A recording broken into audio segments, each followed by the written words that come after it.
PM Modi पर संकट, क्या मोदी के विरोध में इस्तीफा होगा और भारतीय जनता पार्टी में अन्नामलाई के इस्तीफे के बाद?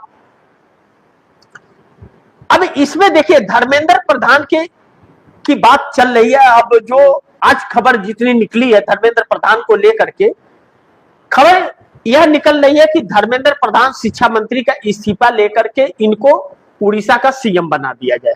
पहली चीज, क्योंकि धर्मेंद्र प्रधान के वजह से अब पार्टी के ऊपर, जो पार्टी के खिलाफ जो एक माहौल तैयार हो रहा है और सड़क पर आने की जो चर्चा चल रही है, अगर युवा, बेरोजगार, किसान सब एक साथ सड़क पर आ गए और यह विपक्षी पार्टियां जो भी जितनी भी बची है, कैडर तो है ना इनका, वह अगर सड़क पर आ गए तो फिर मुश्किल हो जाएगा। और धर्मेंद्र प्रधान का इस्तीफा हो जाता है तो फिर पेपर लीक और सीबीएसई नीट या सीबीएसई का ये मुद्दा ही साफ हो जाएगा कि देखो भैया तुमने इस्तीफा मांगा ना, मैंने इस्तीफा दे दिया, अब अपने अपने घर को जाओ।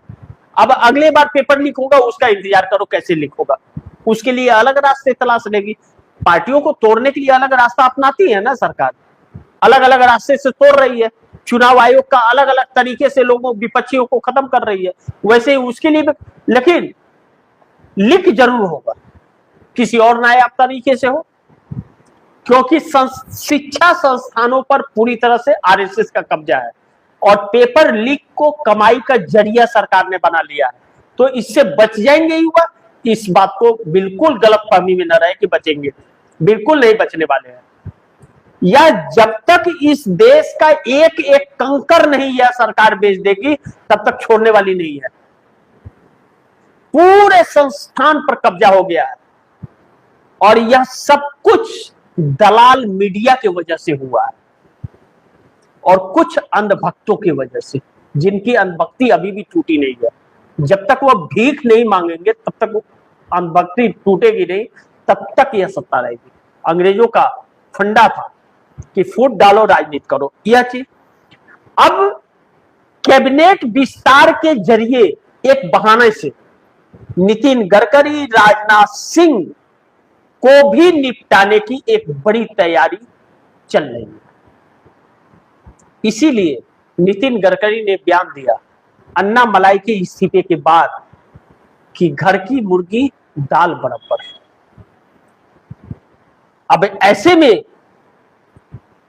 एनडीए गठबंधन के अंदर घमासान है, भरोसा नहीं है मोदी को, तो मोदी ने व्यवस्था कर लिया है। अब नीतीश, नायडू, शिंदे सब चले जाए, भले कोई बिल पास, वैसा बिल ना पास हो, लेकिन नॉर्मल बिल तो पास हो ही जाएगा बहुमत से, 272 की जगह 275 रहेगा।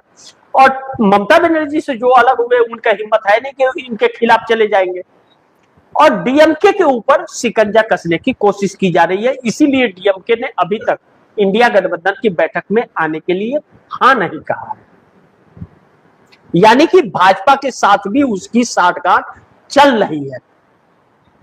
यानी कि नरेंद्र मोदी को बचाने के लिए विपक्ष के जब जो समर्थन दे रहे थे, जब वह खत्म हो गए तो बाकी अब नए लोग निकल गए हैं साथ देने के लिए। ऐसे में सोचिए, मानसून सत्र में 3 बिल लेकर के यह सरकार आ रही है, 1 नेशन 1 इलेक्शन, डिलिमिटेशन, एक और बिल लेकर के आ रही है कोई। अब ऐसे में क्या क्या गुल खिलाएगी और किसके ऊपर भरोसा करेंगे? कांग्रेस कह रही थी, राहुल गांधी कह रहे थे, जो तेवर दिखा रहे हैं सब एक एक करके खत्म हो जाएंगे और आखिर में यह देश गुलाम हो जाएगा। आज लोकतंत्र खत्म हो गया, संविधान खत्म। संवैधानिक तौर पर संविधान को खत्म किया जा रहा है और संवैधानिक तौर पर लोकतंत्र को खत्म किया जा रहा है। एक क्रिमिनल और व्यापारी की तरह, क्रिमिनल और व्यापारी की तरह इस देश को के सत्ता को चलाया जा रहा है। इसीलिए सब कुछ लुटाया जा रहा है। सोना बेच दिया गया, लेकिन कहा नहीं कि सोना बेच दिए। अभी भी आरबीआई कर रहा नहीं, जबकि गुलंबर का रिपोर्ट कहता है कि सोना बिक गया है और कहता नहीं, और आंकड़े पीछे जाकर के दिखाता है, तत्काल के आंकड़े नहीं दिखा रहा है क्योंकि बेच दिया है। और नरेंद्र मोदी सरकार ने पहली बार, पीवी नरसिम्हा सरकार ने गिरवी रखा था जब व्यवस्था गलत थी और मनमोहन सिंह वित्त मंत्री थे, तो गिरवी रखा गया था जो 5 महीने में छुड़ा लिया गया था। और नरेंद्र मोदी ने 70 साल आजादी के बाद सोना ही बेच दिया। इसका मतलब सब कुछ खत्म हो चुका है। अब बेचने पर आ गए हैं, अब बेचने पर आ गए हैं, सब कुछ खत्म हो गया है, अब बेच के चलेंगे। तो अब बेचने पर की शुरुआत हो गई है, तो हर हर मोदी, घर घर मोदी भी करिए और अनभक्त ताली और थाली भी बजा ले, क्योंकि कल को उनके ऊपर भी नंबर आने वाला है।